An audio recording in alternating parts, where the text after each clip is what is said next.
Naglabas ng saloobin ng writer-director na si Ronaldo Carvalho ukol sa nalaman niyang talent fee ng aktor na si Ian Veneracion sa tuwing maiimbitahan ito sa mga pista sa probinsya. Sa kanyang Facebook post ay isiniwalat niyang mahal palang rate nito para magkaroon ng public appearance. Requested si Ian Veneracion kaya kinukuha siya ng Tarlac Festival. Sasakay siya sa float at ipaparada siya sa bayan ng Tarlac City.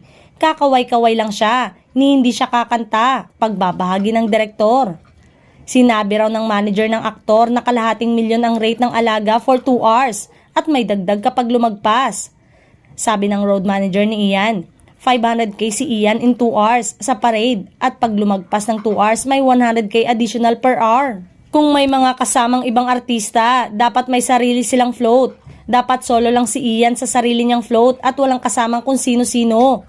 Kaya naman inireport ng coordinator ang lahat ng sinasabi ng RM ni Ian na namamahala ng Tarlac Festival na siyang magbabayad sa mga artistang dadalo. Okay naman daw ang 500k kahit sobrang mahal. Ang hindi nila nagustuhan ay yung 2 hours lang si Ian at pag lumagpas ay 100k additional per hour.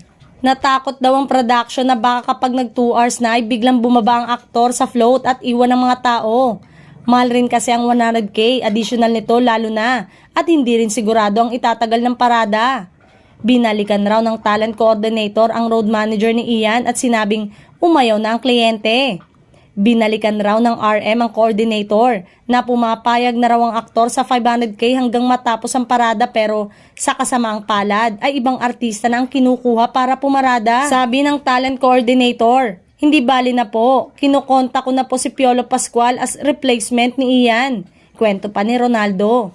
Samantalang, tinalakan agad ng social media personality na si Zian Gasa, ang writer-director na matapos nitong ihayag ang nalaman niyang talent fee ng aktor na si Ian.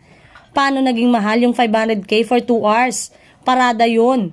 Magkano ba ang gusto mo? 100k? Di sana artista ng GMA7 yung kinuha mo.